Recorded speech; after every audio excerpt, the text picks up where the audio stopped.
Welcome, everybody, to Entertainment 411. You're in for a treat today. We actually have several cast members from Final Destination Bloodlines. We're very, very excited to bring this to you here at Entertainment 411. We've got the best in Canadian entertainment every week. But let's show that trailer.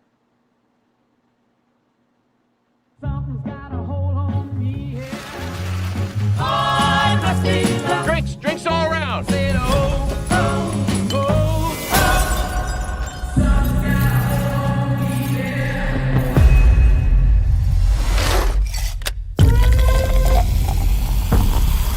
Family, you don't get to pick the one you get. Just gotta love the one you got. I always knew this day would come. I got it. I don't think you got it. I held him off for years. Charlie, get up here. He's a relentless son of a bitch. Won't stop till he finishes the job.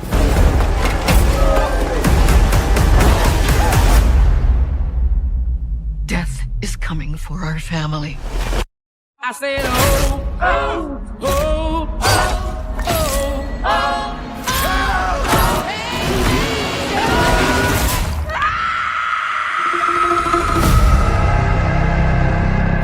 Grandma, what's happening to us? Years ago, I had a premonition that started it all. I saw what death was about to do.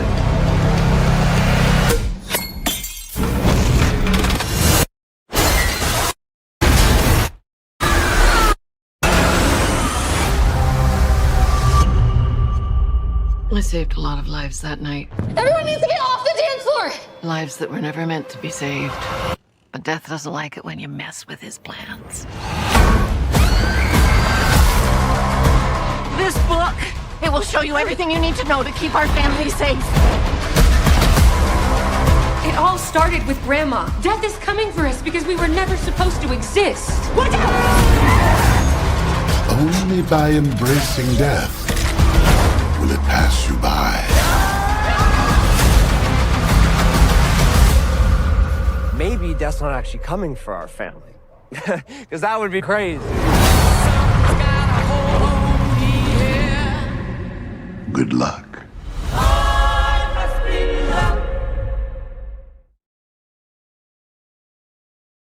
Ladies and gentlemen, Final Destination Bloodline. We've got four of the cast members, which is quite exciting. We're gonna have an hour of lots of questions and conversation, but I do want to go one by one, just because we do have a lot of actors who are, they look up to people like you in a major motion picture. So let's go one at a time and figure out how you broke into the industry and how you got cast in Final Destination Bloodlines. So we're gonna go with Natasha last because we've got a special treat. But who wants to go first? Gabrielle Rose. Oh, okay. Yeah. You want? What do you want to know? You want to know how I got into this business? Yeah. Well, or first, why I got into the business? A little introduction, and then how you got into acting. We'll start there. Oh, okay. Well, I come from a theatrical family. My grandfather was a playwright, a producer, and a performer, a vaudeville performer. And my mother and father took me to Regent's Park one day when I was 6 in England, and Puck landed right beside me. And I went, I want to do that. I want to jump out of a tree and If you're Canadian? Puck. I'm joking. Puck from Midsummer Night's Dream. Yeah. So that's how I started acting. I was like hooked from the age of 6. Wow. Yeah. And now you're what, 16? Yeah. Yeah. Here we are. Okay. 65 years later. Wow. That's amazing. 6 decades in the business is pretty amazing. I've been paid for it for the last maybe 52 years, 53 years. Oh, that's all? You amateur? Yeah. I'm an amateur. Get some experience, 52 years. So 52 years, and here you are in Final Destination Bloodlines. How did you get cast? I did an audition for Zach and Adam in person, which in the pandemic is a really strange thing to do. So it was fantastic. I really enjoyed myself. And what a great part. Like doing a really meaty, delicious role and funny, Were you, like, you know. were you Pardon me? familiar with the franchise beforehand? Like, what was your reaction? Okay, I'm going to be totally honest, and no, I wasn't familiar.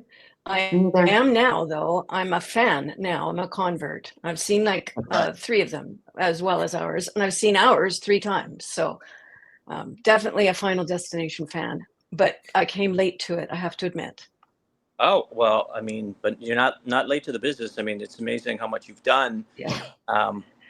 And I mean, everyone's so experienced. So who wants to go next for a little intro? We'll get into like talking about the movie a bit later, but let's just start getting on our fabulous actors here. Well, why don't we go a circle? I look like I'm next, so do you mind if I go next? That works. Here we go. We'll go circle around. Alex Zahara.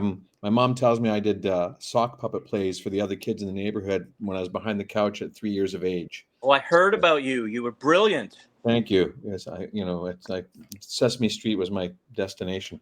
Anyway, no, but yeah, so I just kind of fell into it naturally. But I ended up going to UBC. I got a degree in theater from UBC and emphasis acting, and got out there, auditioned, started working. Been doing it for about 30 years now, and I wasn't fortunate enough to go live audition with Zach and Adam. I did Zoom and then taped auditions and callbacks, and then when they asked me to do this one scene, like as many ways as I could. So I said, all right, fine. I gave him 6 different ways of the scene. I played it completely differently. And apparently all the producers and Zach and Adam watched it, and that's how I got it. Unbelievable. And what was your reaction like? Were you familiar with the franchise beforehand? Or? Oh yeah, I was familiar with it, but I got to admit, like Gabrielle, I don't know, I shouldn't say like Gabrielle, but I wasn't super familiar with the franchise. I knew it existed. I think I'd seen one years ago. I sit on the couch with my wife and we watch All Creatures Great and Small. I cry when puppies are born. You know what I mean? Right. So I don't watch slasher things like that or like death like that normally. Although I was born on Halloween, which is weird. I love Dracula, Frankenstein, the old Bela Lugosi 1930s. But the modern stuff, I don't like seeing people get hurt. I'm squeamish and I'm too sensitive, so I try not to watch that stuff. But I've seen 1, 2, and 3, and our movie 3 times as well. So I'm getting used to it. Okay, next up, April. Hi, I am April Ambertalic. I play Aunt Brenda. So I got into acting. I mean, I always knew that I wanted to be an actor.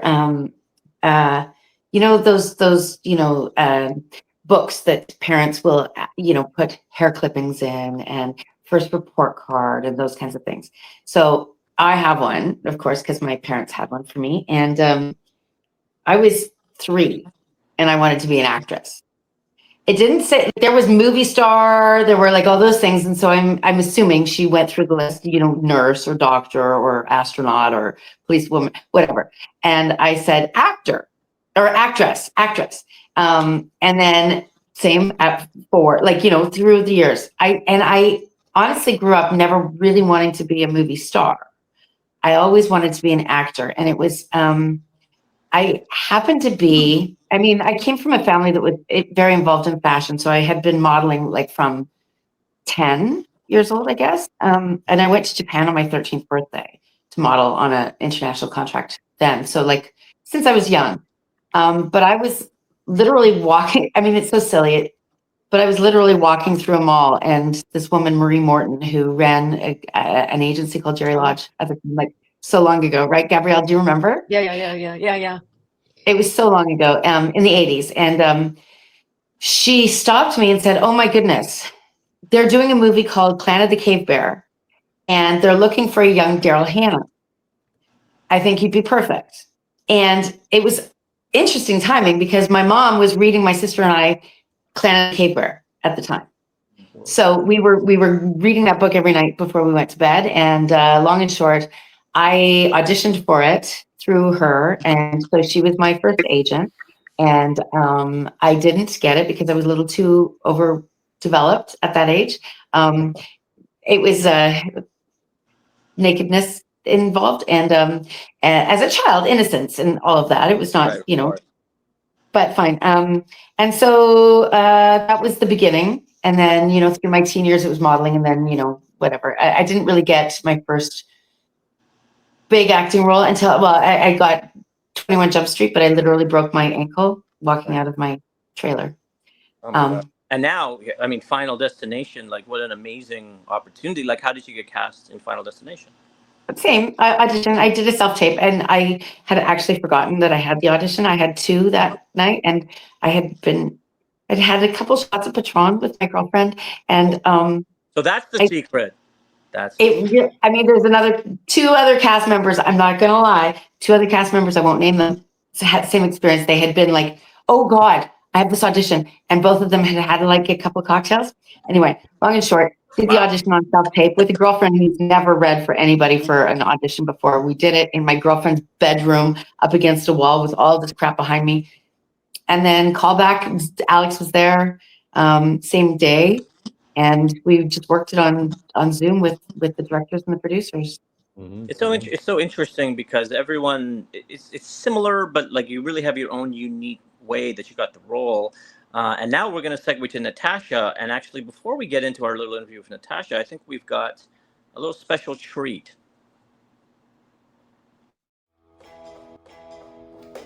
I got a feeling I'm falling like a star out of the blue, like I was falling off Niagara in a paddleboat canoe. I got a feeling I'm falling, and it's all beyond. That's right. Now, how far along are you? Oh, 5 or 6 weeks. Congratulations. Not so congratulations? I haven't told my boyfriend yet. Yeah, I'm worried he'll get scared off. If he loves you, he won't let go. Thank you. We'll be right back. Hi, sweetie. Is everything all right? I'm fine, thank you. How far along are you? What? Oh, no, I'm not.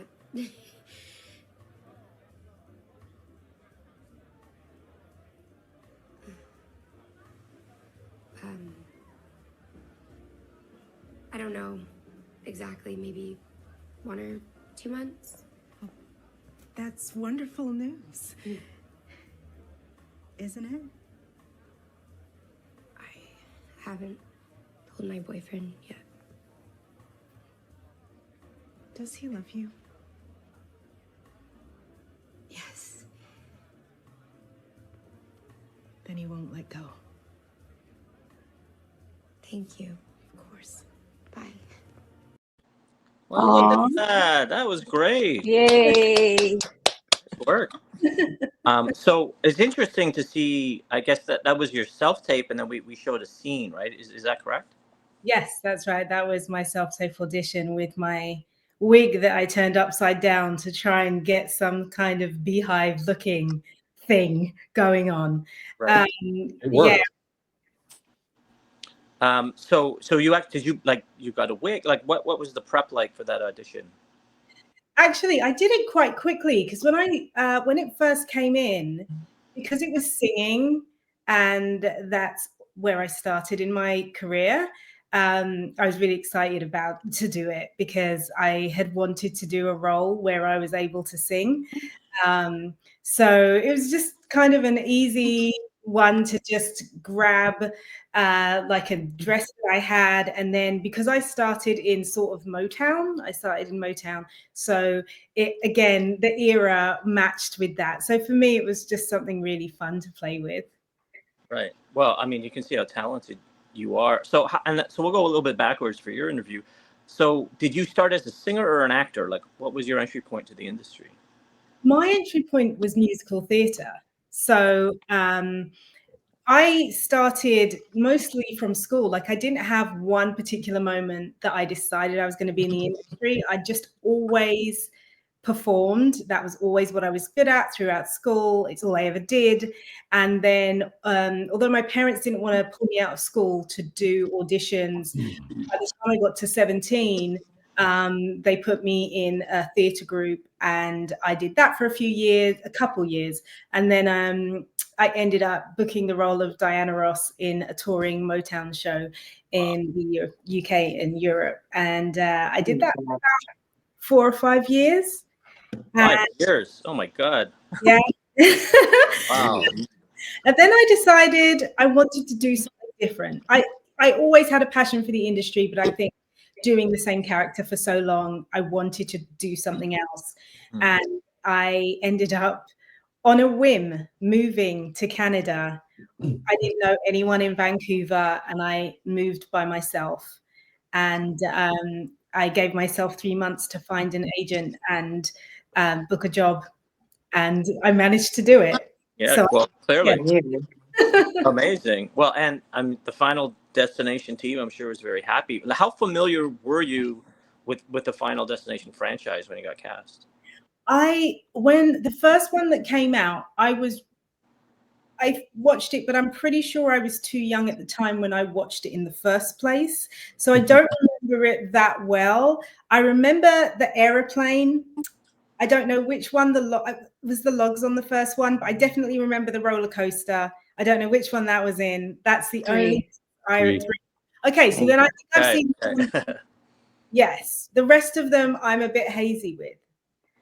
Okay, well, let's just 10 minutes of just talking about Final Destination. We're going to take a short break after that.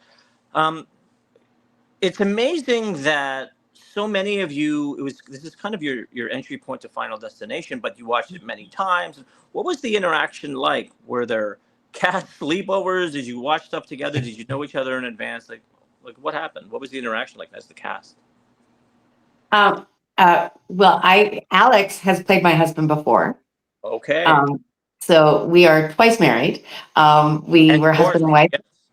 Yes. But we've also worked on other shows together. Like I did that series that you did with the Musketeers. What was that called?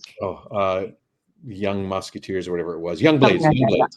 So I did that show too with you. And then Gabrielle, oh my God. I was so honored to work with Gabrielle on a movie that we worked on together. So I worked with her quite intimately on that show. She was just you're just my hero, Gabrielle.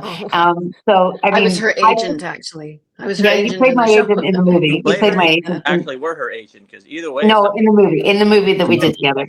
But I've been a fan of hers forever. Natasha, I don't know, but I think that I've read with you in a casting room before. Because I often read for casting directors. So, I mean, the relationships, Richard Harmon, who played Eric. What? I said our son. Oh, anyway. Yes, our son, Alex, has played my son before also. So it was like really interesting. And the family got to play, we got rehearsals. So we got to do stuff together for a week or two, working scenes, improvising scenes, and playing with the script. So it was really wonderful experience. Does that help when you have pre-existing relationships and then you go into a process in a big movie like this? Oh, for sure. Yeah. I mean, if I can jump in, like when we did those rehearsals, April and I and the kids, our kids and the kids' cousins were doing rehearsals and stuff. We drew upon some real life stuff and whatnot as well. And like I shared, I said, everybody's family is a little functionally dysfunctional, and mine's maybe a little higher on the dysfunction level. And so I brought some of that in with our situation and some of the improvs and stuff, and it really worked. And I don't know, they really massaged it and melded it, and everybody just committed to all the rehearsal and everything. And so when we got on set and we did it, like it was very much, you see the goosebumps. It was very real and very raw. So yeah. Oh, talk to me a little bit about the improv. So how did that work? Did you not have a script or? Well, no. Go ahead, April. No, well, we had scripts. We were given pages, and you know the expression "hot off the presses" or whatever. We would do the scenes together as the family scenes with the pages in hand, and we would do those words that were on the page. And then they would say, put down the page, improv. Same sort of start and finish, you know, same intent, but improv, make it your own. So we would. And then they would say, okay, take 10. And then they would go away. The writers would talk. They all started, they were typing and working as we were doing it. And then we would get pages that were literally warm from the printer because we were at the Bridge Studios rehearsing, and the office was there too. And we would get these pages, they were warm. And then they were new words that incorporated some of the improv stuff, some of the original stuff. It was really an incredibly collaborative experience, like I've never, ever had. So they cast you, they got you to improvise, and then they modify the script essentially based on you, like who you kind of are, right? A little bit. Lots of the very funniest lines in the script are like came from improv. The improv, yeah. Okay, and Gabrielle and Natasha, was that your experience as well? No, mine was a little bit different. I was fairly isolated. Sorry, Natasha, I'll just jump in if you don't mind. But yeah, I was pretty isolated. I was cast like quite early on before the strike when Final Destination was supposed to go. And then when I came in, I'd just been working. So I sort of launched in and we shot up in the GVRD, which is, you know, far up into the mountains behind Vancouver. It's a good 45-minute drive past any civilization, if you like.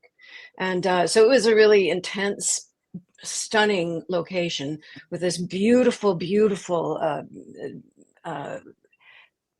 cabin that they'd put together. It was put together within an inch of its life, and the designer Rachel O'Toole and the cinematographer Christian Sebald. I mean, just extraordinary technology at hand. And it was just me and Kaitlyn. And I kept to the script. I really liked the scene, so I didn't want to change it too much. I tossed it around a little bit, you know, like there's some that's my stuff and there's some, but most of it was there. And my character had to give out a lot of information. So I had to be solid with that information, that exposition, right? Did they give you the option to improvise?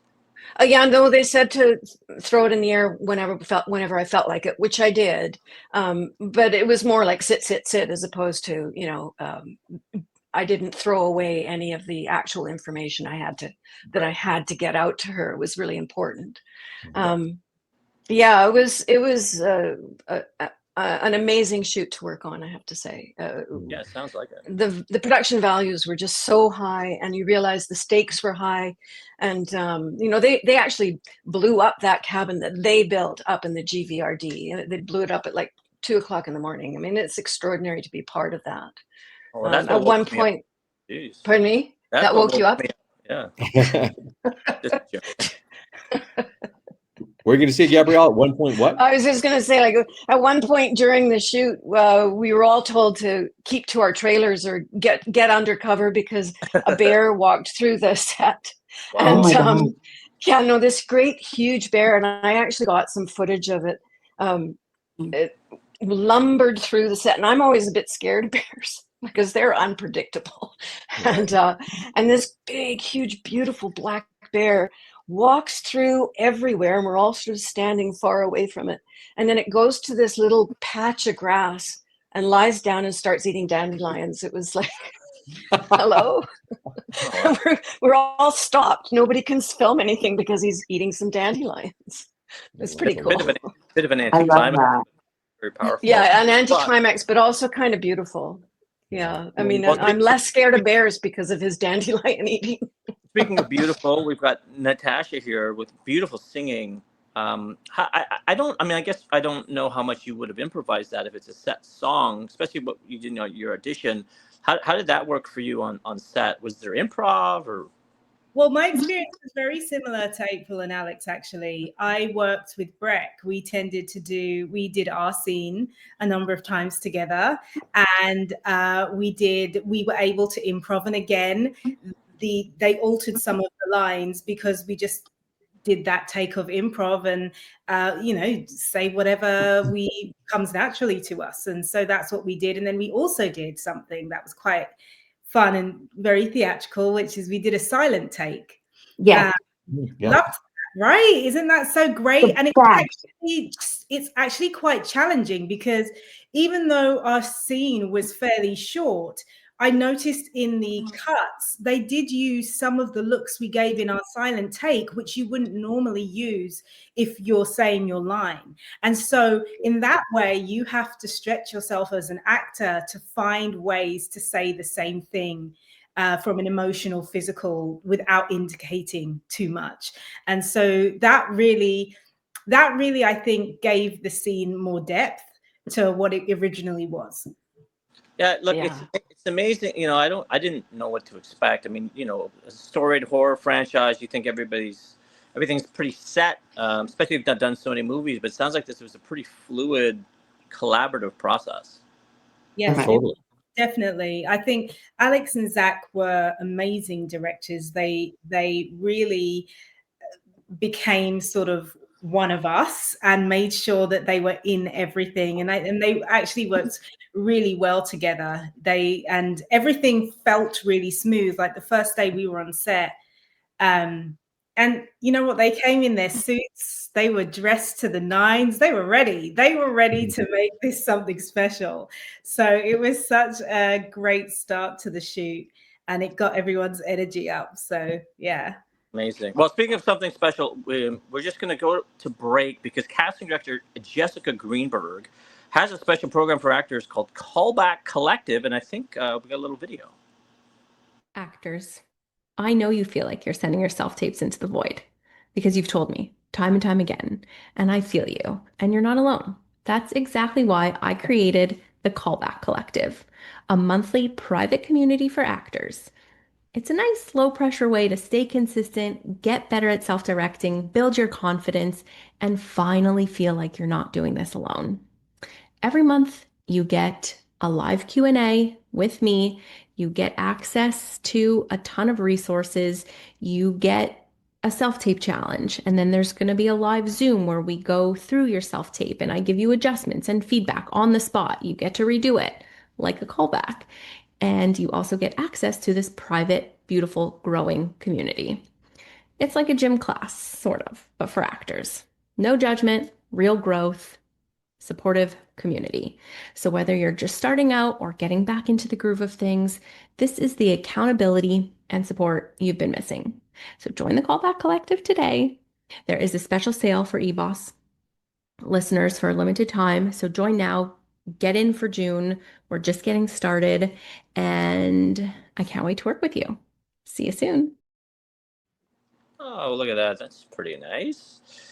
Okay, so we've got 30 minutes left. Obviously, you know, I could ask you questions for 9 hours, but we only got you for 30 more minutes. How about friends and family? I mean, Final Destination Bloodlines, this is a big project. Were people excited? You know, were people like, oh my God? Were people like, oh, horror? Like what were the reactions in terms of your personal networks, right? Your circles? Well, sorry. Oh, no, go ahead. Well, ladies first. There you go. Thank you. So my mom and my sister hate horror, but they booked tickets at the earliest showing so they could still go and watch it. And then my sister calls me from the car, and she starts crying. She's like, I'm so glad to see you do this. I can't believe. But otherwise, I keep getting messages every so often from people who I don't maybe speak to very often, and they just are messaging saying, did I just see you in Final Destination Bloodlines? So yeah, that's and it's been a pretty good reaction. People have very much liked the movie as a whole. Oh, good. Anybody else? My wife is my production team, and she helped me audition for all my callbacks and everything else always. And she was really excited because I always say we get it when she and I get a role, because we get it because we're a partnership, right? And she goes, no, it's you. And I said, no, it's us. And so we were very happy about it. And we actually, when we went down to the premiere down in LA, she'd never been to Disneyland. So I said, well, let's go a couple days in Disneyland and then we'll go do this premiere. We ended up going to the Warner Brothers studio, which we released the movie, New Line Cinema, which was part of it. And our special treat we got was we couldn't go all the way back to Anaheim to change and then come to the premiere. So they let us use the New Line ladies' washroom, and we got changed in it and came to the premiere. Okay. Wow, you really do everything together, don't you? Yeah. Well, I just want to say that I told my family, I was like, I mean, I've got a small part, but like, Mom, you will not like this movie. And to my in-laws also, I was like, you will hate it. Like, it is gory and it is scary. Like, I mean, I knew the script inside and out. And when I watched it for the first time on a screener, like, I don't know, a few months ago, I was like screaming, literally screaming, going, like, I've never screamed in a movie ever before. But anyway, long and short, I was like, no, you guys don't want to go see it. My sister went, and my brother-in-law and some of my friends, and they went home and they were like, you lied. I said, what? You lied. You had a bigger part. My mom is so mad at me right now because she didn't get to go with the whole group of the rest of the family to go and see the movie. And I was like, you would hate it. And she's like, I'm gonna go see my daughter. I have not seen you like that for years. I am going. She will hate it, but no, she won't. No, she won't hate it. She won't hate it. I love it. It's really good. You're really good. It's a really good film. I have It's to a say, really great like, film. yeah, it is. It's a very classy film, and it's sort of classic filmmaking, right? It's classic cinema. Just the start of that film, the images that you see, and it's funny.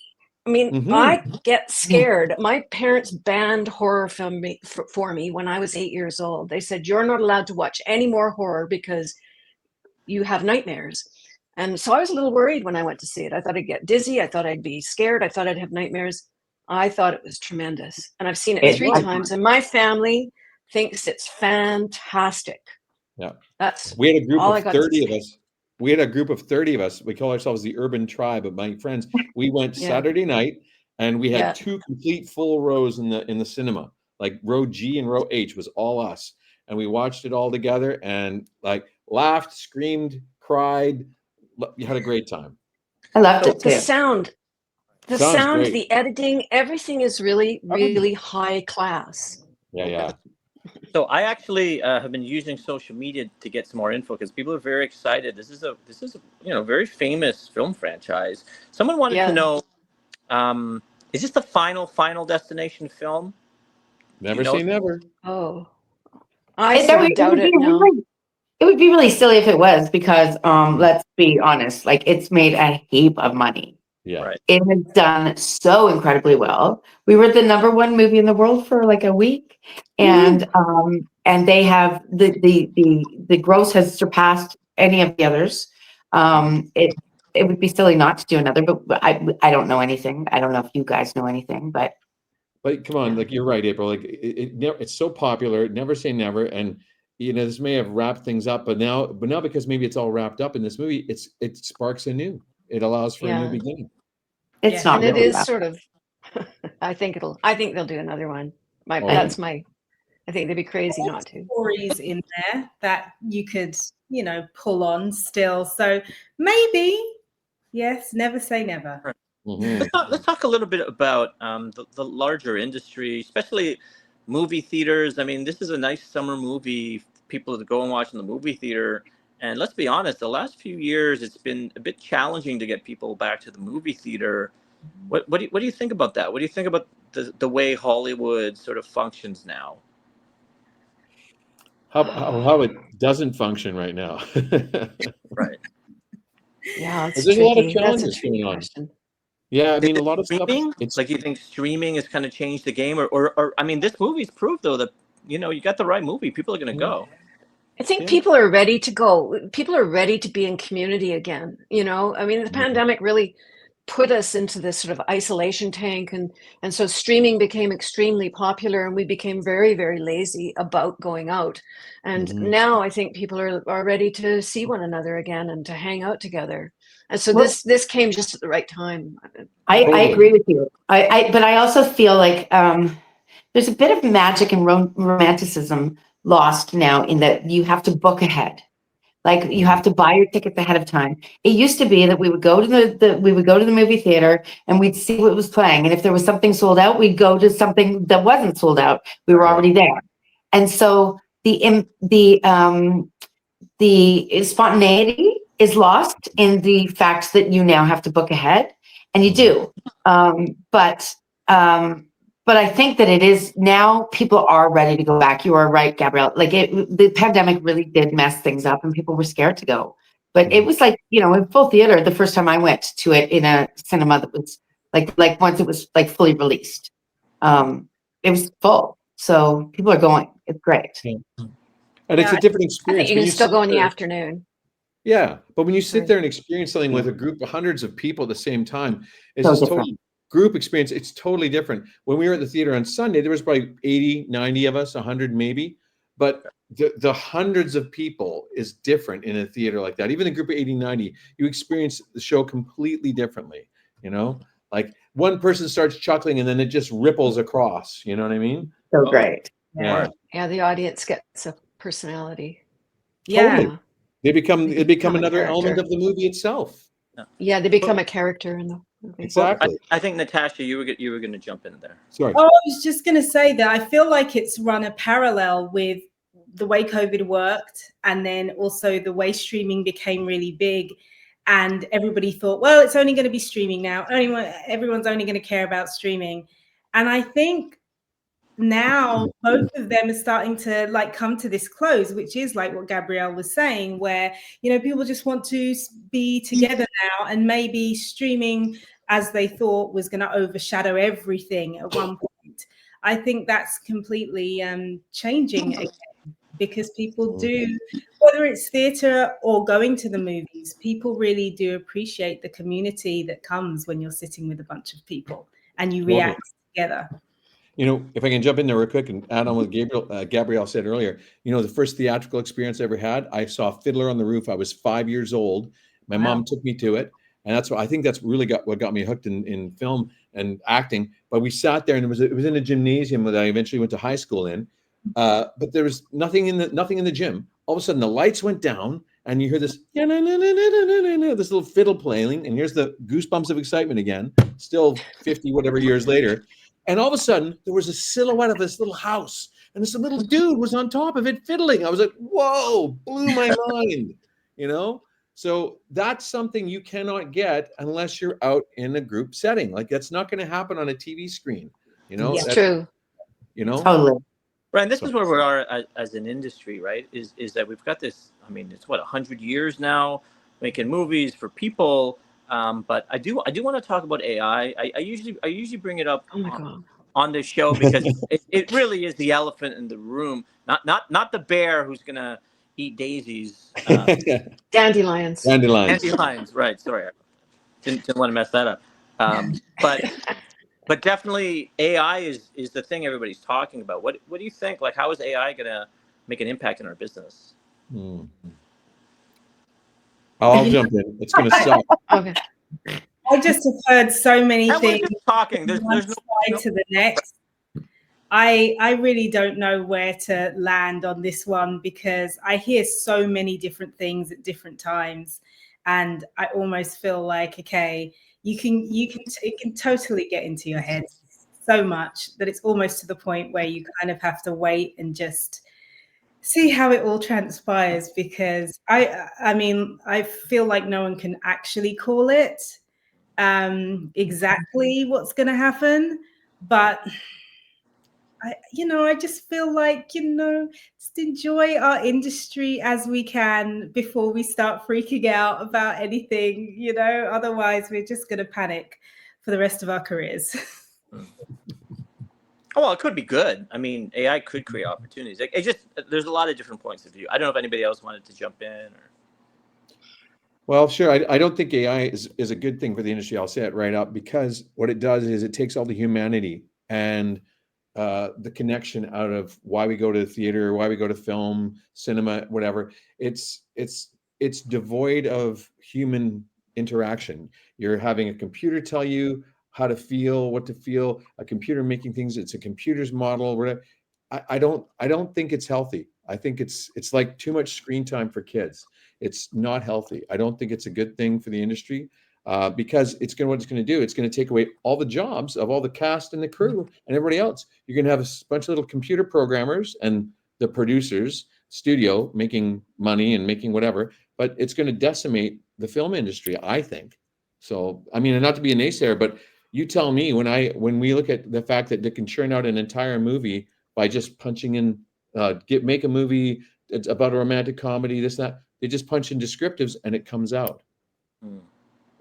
Yeah, I don't know enough about it to actually say anything intelligent, because I really don't. Even the chat GP, see, there you go. I know nothing. That is Chat GPT. Yeah.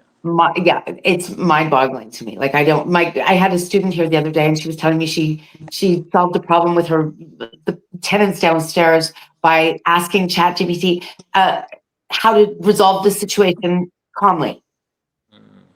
That blows my mind. I don't understand it. It's not, so I have no opinion really. I mean, I think that it's scary, but I don't really, I don't know. Well, none of us really know. I mean, I think we're just talking, but what about Gabrielle? I just mastered these things. Well, I didn't master them. I had to get my son to help me with them, AirPod things. Right. And I don't know.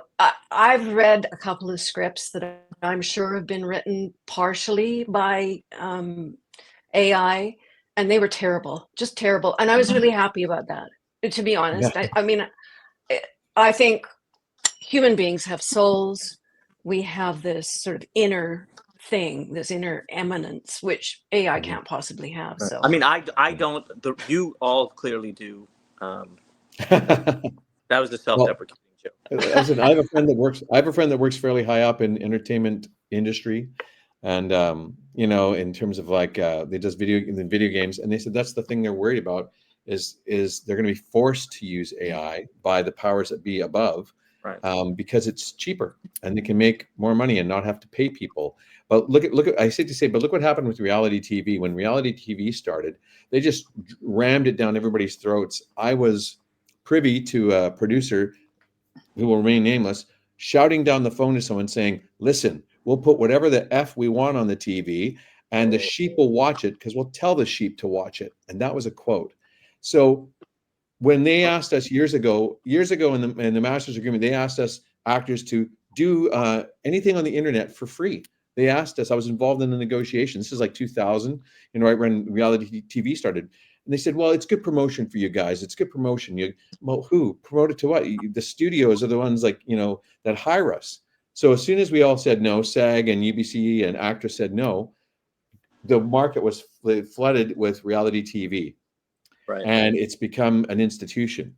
Because why? Because it maximizes profits. Now, I have nothing against making money, but it takes the soul out of things. Like Gabrielle was saying, I watched TV shows growing up, comedies, dramas, everything, West Wing, etc. These things add to our experience as human beings. They add to our society. I'm sorry, but how does reality TV add to our society? How is it a plus? How has it been a positive, good thing? Right. Look, these are the questions that we're asking here on Entertainment 411. There's a lot of people come here because they want information about the industry. So I've got two more questions for everybody. And the next question is a pretty big one, and I definitely want to hear from everybody. We're talking about the Canadian entertainment industry. Oh yeah. There's a lot of change happening. We've been around for a long time, but there's so many years to go. What would you like to see change within the Canadian entertainment industry? Anybody who wants to jump in? I would like to see some sort of global recognition. I think that in Canada, there's this joke that these fishermen or lobster fishermen have gone fishing, and the Canadian has their lobsters in their bucket and there's no lid. The American has the lobsters in the bucket and there's a lid, of course. And the American says to the Canadian, why don't you have a lid on your bucket? You're going to lose your lobsters. They're going to climb out. And he says, no, they're Canadian. They're Canadian lobsters. As soon as one starts to rise to the top, somebody else will pull them back down. And that's sort of the way that the industry has been in this country. Nobody wants to champion Canadian talent. We only champion Canadian talent once you have become successful in the United States. And that has to change.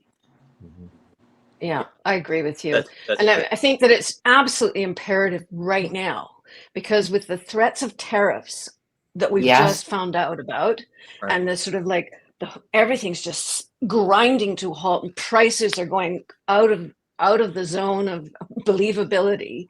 We must create our own.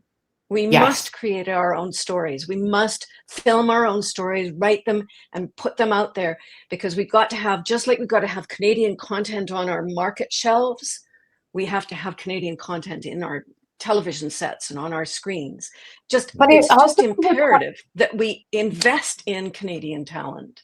I've done tons and tons of independent Canadian films that never get seen. They go to 2 film festivals if they're lucky, and then that's it. There are no promoters here that do it right. There are not enough promoters or public, like, it is not, people don't take, there's no we don't have yes, because the Canadian, when it's a Canadian film, it's always prefaced with Canadian film, and then it is given sort of, it's put on the kind of level, which is terrible, because some of the best films, I mean, Gabrielle, I've seen you in some of the best films I've ever seen, and they're Canadian films, but they're not known to the world. And my God, they should be. We sold our distribution system in the 1930s. We sold it to the Americans, and it's been like that ever since. Unfortunately, we don't have distribution of our own films. One of the, like Gabrielle and I were at the Whistler Film Festival, and I saw, can't remember the name of the title of the film, but you blew my doors off on watching you in that movie. And we had our film there too, Patterson's Wager. It's won 14 international best film awards, and it can't get distributed. Yeah. Yeah. It's just so frustrating. It's ridiculous. And then they air, these Canadian films air on Stars every day. They're airing on all of these channels on Canadian or networks every day, you know, these whatever. But the licensing fees are pennies. Like, I was #1 in a movie, and I got a residual check for 19 cents. Yeah. You got a residual check? Did you spend that all? Yeah, you got a residual check? Just spread For it 19 cents. Jeez. What do you think, Natasha? What do you think about the Canadian entertainment industry? Yeah, I mean, I don't have as much information as these true Canadians do. However, there was something I definitely can say I noticed when I was going into rooms. It almost made a difference when people realized that I wasn't Canadian. They reacted differently when they realized I was British. And I mean, better or worse? Better, yeah, exactly. You know, and you know, I mean, British actors have their own prestige anyway, but it was just interesting to me, and it really frustrated me to walk into a room and, you know, they're not really paying attention, and then when I'm done my audition, I just speak in my normal accent, and the amount of times I'd heard, "Oh, you're British?" Oh, okay. Now they're listening, you know, and I do think that's extremely unfair for a market where I've seen so many talented cast and crew members come through. You know, it's really unfair that they don't get the recognition that they deserve. Right. Well, I'm going to just jump in here and say one last thing with the whole thing about devaluing, it's Canadian and having less value. Well, the pay equity is so much different. I got told by Saul Rubinek years ago. I did a show with him, Outer Limits, and he said, "Go to the States, Canada. Go to the States, Alex, because in Canada you'll never be appreciated." And the pay equity is ridiculous. Like, you know, American actors will get paid at least 10 times what we get paid, and then they get real residuals, so they can make a ton of money off stuff because we only work a few days a year sometimes. Whereas with Canadian actors, yeah, not always, not always, but a lot of the time it's true. Whereas we have to put in days like on set to even make a living at it. You know, we just, the pay equity is just ridiculous. How we get paid and how Americans get paid is just night and day different. Yeah, well, and I mean, right now, I mean, I think anyone's trying to get paid for anything because the state of the industry is very challenging. But look, the reason we do Entertainment 411 is people come here, and it's right in the name. They want the 411. They want the information on how to succeed in the business, how to navigate themselves. And a question that we always like to end on is about mentors.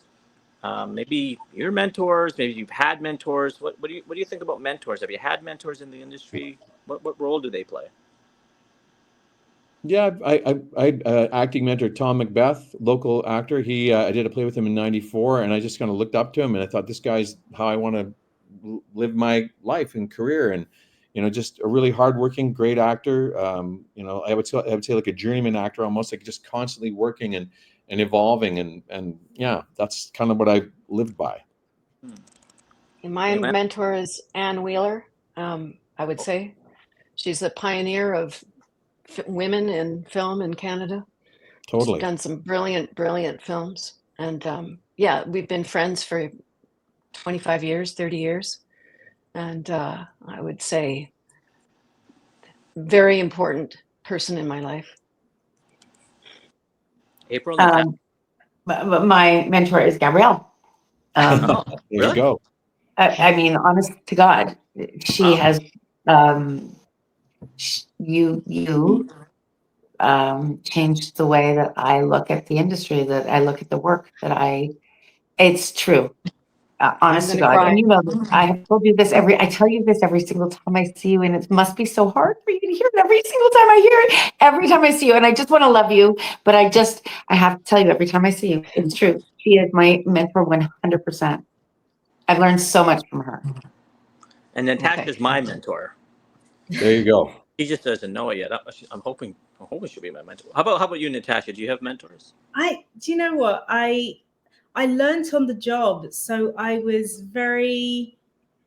was a lot of people throughout my career that just did want something to help me learn what I needed to know. But I think one of the people that I did look up to was he's actually a British actor that my mum was very close to and grew up with. And they both were from Guyana in South America.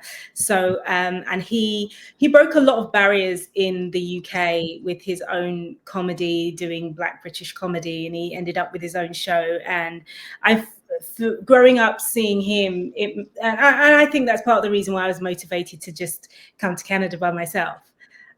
Just seeing him break barriers in the UK and the US and just get things done. So yeah, that just kind of motivated me to do my own thing. Well, that's nice. Look, we're going to wrap it up, but let's leave it on a positive note. Like it's been challenging, but there's people here who are looking for advice. Just something positive, something that we can leave them with, so they go, oh, okay, I can take that and run with it. So just everyone will get one chance. What's the piece of positive advice you would leave with our audience? I'll go. Just listen to yourself. When you're doing a taping and you have an inspiration, listen to that. Don't think about what anybody else or what the director or producer might want. Or use your inspiration and just film what you feel. Don't worry about what anything else says, because if you start worrying about what everybody else thinks and says, you're going to water down your inspiration and it's going to become bland. Show us you. And that's my thing. That's great. Well, so it's similar to that because everybody gets the same lines. Why pick you? Why pick you? Right. But for me, it's find the payoff in the work that you do to get the job, regardless of whether you get the job. The payoff cannot be the job or booking it, because only one person does. They may see 4, they may see 40 actors for the same role. The payoff has to come from the work that you do, creating that character, bringing that person that's on the page to life. And that has to be what you end your day with as a satisfaction and go, okay, I had a good day. That was a successful day. And from that, then if you book the job, it's just a bonus. But I mean, if you only feel payoff with the job, you're in trouble, because only one person ever gets it. Gabrielle? Natasha? Oh, me? You go, Natasha. I would say keep going and be open to everything, because my career has taken me in so many different directions within the industry, and you often don't know what you will actually love. I never thought I would be touring in a role like Diana Ross. That was something I'd never thought. I wanted to be my own personality, have my own songs and do my own acting and be me.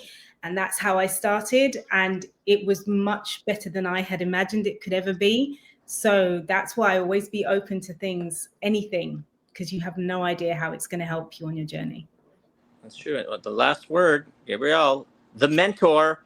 You're mentoring one of our cast. It's amazing. Here I am. I'm going to do a Final Destination ending for you. Oh, you're Heed going the to kill signs. one or all of us? Oh, Heed Goodness. the signs. I mean, as Natasha said, have a look, see what's around you, take it all in, be inspired by what you see around you. Film it if you want to. Make a short film. If the door opens, walk through it. If you don't like what's there, close the door. Oh, that's nice. Look, I'm going to do a couple plugs. We've got on Friday, June 6th, if you like this content, we've got Anne-Marie Murray. She's a showrunner, producer, writer, and worked on The Porter, Ransom, Killjoys. And then on June 10th, we've got Kevin McDonald, Kids in the Hall. Very exciting. But today, can we get a final round of applause for the Canadian cast of Final Destination Bloodlines? We've got mentors and mentees and singers and Brits and Canadians and so much more. Thank you guys so much for coming. We really appreciate you and everything that you've given back to our audience. Thanks for having us. Thank you. Thanks, guys. Thank you.